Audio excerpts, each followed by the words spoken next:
The way we make our decisions entirely based on how we maneuver through the day is solely dependent on this. Guys, I've been traveling the world for about a year now, and I want to show you the best apps and services that I've used this entire year. Let's begin. Now, this is in no particular order. I'm just going off of the list that I've made that I felt that's very necessary to share with you guys. I'm going to be talking over a little bit about these apps are and these services, a little bit of how it's helped me and how it's beneficial for you. So beginning with the first one is something you're more familiar with is Google Maps. Google Maps is great. I've used it all around the world. It's given me kind of like a blueprint of every single location I've been to. The best part about it is there's some areas that are very remote. Like I've been in Egypt, the Middle East, and more areas outside of that have no signal. Google Maps will show you exactly where you are, how to maneuver through it, the streets, everything above. But the best part about it is you can download these offline maps. So for example, if you're going to be in a remote area, for these areas that you're not familiar with, maybe there's no internet service or no connection, right? You can download these maps prior to going to these locations. That's kind of helped me keep eyes on where I'm at so I don't get lost on my destinations. Next, I want to talk about Priority Pass. Priority Pass is this thing right here. You guys don't know me, but I do love having a good time and the luxury of feeling comfortable whenever I travel anywhere in the world. Priority Pass has given me the ability to go to lounges all across the world. And I normally don't show it on my videos. I kind of show it in the in-between parts of my stories. I have access to lounges all across the world, much like this club where I don't have to pay for food at the airport. I can just go to these lounges and just relax. Such a big perk in being a traveler where you don't have to rely on just these really public couches. You have a place to sleep, relax, or even like a co-working space within the lounges. With this Priority Pass, there's a couple ways to get it. The first way is getting it directly on its website. It's kind of pricey in my opinion, and there's like 3 different tiers. However you want to do it, that's the more approachable way. The other way how I did it, I actually have travel credit card, Chase Sapphire Reserve, and one of the perks is getting the Priority Pass when you enroll. So that's one of the benefits of the travel credit card. I also encourage you, like if you don't have one, definitely research that fits your criteria. The Chase Sapphire Reserve card is a very elite travel credit card, and then the annual is $550 as of today. The thing about that, it may sound good and bad, but there is something called like travel credit that gets reimbursed. So you're really only paying $250. Last year it was $450, but now it's $550. So it still really is worth it if you want to have this card. This is one of the ways to get the Priority Pass. Next, I'm going to talk about the speed test. This is a fairly new app for me. Before traveling, I never really used it before because I really didn't care. Living in the States, you're kind of used to having like good speed everywhere you go. But when you're traveling abroad, I've been in some spaces, even some co-working spaces where the internet is just terrible. It's very hard to even upload videos overseas because each and every location is never the same. I use this app called Speed Test to kind of distinguish if the internet is good or bad. Sometimes it's good, sometimes it's not. It really depends on where I'm at. But for the most part, it's helped me distinguish like which areas are great that I can use to do my work or even like upload videos. It's helped a lot in the future. Like the last time I used it was when I was in Santa Marta, Colombia. For the most part, it just gives you a heads up of the internet speed. A good app to use to let you know if the speed's working in your favor or not.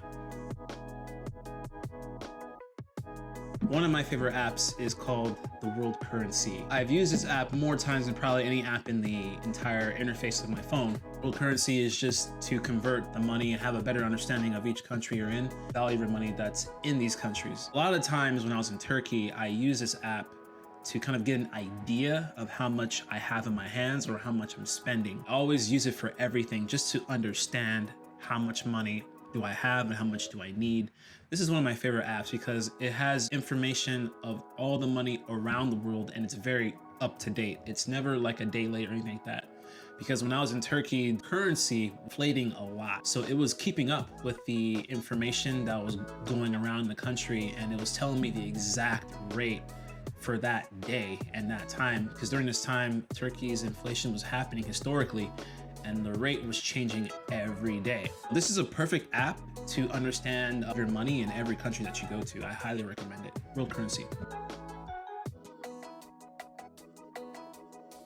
Splitwise is an app where Okay, have you ever been in a situation where you're out with your friends and there's like 3, 4, 5 of you, and this is a very sensitive topic, controversial actually, and the bill is like 300, 400, maybe 5, and you only order like $30 worth of food, but they want you to pay, at least the group, they want you to pay $100 per person just to split it equally. This app will cut all that nonsense off. So Splitwise is just an app that it keeps track of expenses between groups. Last time I used it was when I was in Peru. I was traveling with some friends, and we were just doing different things every hour of the day. A friend at the time, she was keeping track of our expenses through the app. By the time we were done, she accumulated everything and she sent us like the invoice of everything that was broken down between all of us. So it's just a way to keep track of expenses between groups of people. And I think it's very necessary because not everybody has time to keep track of their own. This app will do it for you. Budget helps me keep track of expenses daily. So I've been using Budget for about 6 months now. I used to actually write them down in my notepad before. It's very easy to use. You just add in the amount of money that you've used for the day, and it can be, you know, food, expenses, cars, others, everything, and it's all documented in the app. And you can also see it in a graph or a pie, how much money you've used prior to other categories that you haven't used. This app is also great for me because I keep a monthly expense of $1,000 every month in every country that I go to. Break down my expenses into a video called Cost of Living. So this app has helped me a lot to create these type of videos in my future videos on YouTube.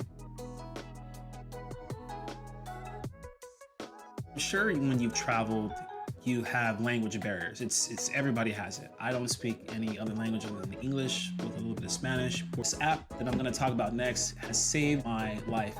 It's perfect to kind of create that bridge amongst other people. You should look into it because it's helped me a lot. And like when I'm in new countries, I'm trying to get somewhere, I can just type it into the app, or you can speak into it, which is also great too.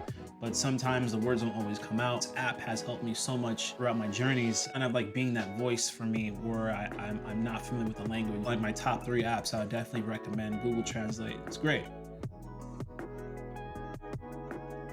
Another app that I use is also to break down my expenses for the month, Moneyfi. I don't use it anymore because I've switched budget, but I've made videos in my past, cost of living videos, and I've used Moneyfi to kind of keep track of my expenses throughout the entire month. More of like a graphical type of app where you can actually see it in a different category of the month. So like in my previous video, I had one for Turkey, cost of living for Egypt. You can see that I broke down my expenses for that month during my time in that country, and using these apps to keep track of your expenses wherever you go. Not even just in traveling, but just in general. These are great apps to use. This is a little bit new for me because I've never used this before until I started traveling. I'm not sure if you guys are familiar with VPNs, but essentially you're changing your location to another for a secure remote location. A lot of times when you're overseas and you want to use the hotel internet, it's not that safe. VPN comes in, and I use Surfshark. This is also a great service too. There are plenty of like free VPNs. Some you have to subscribe for, some you have to pay for, but this one has been very good for me. If you're interested in my VPN services, I'm with Surfshark. I'll have a description below. If you sign up with my link, I do get a small bonus, just letting you guys know.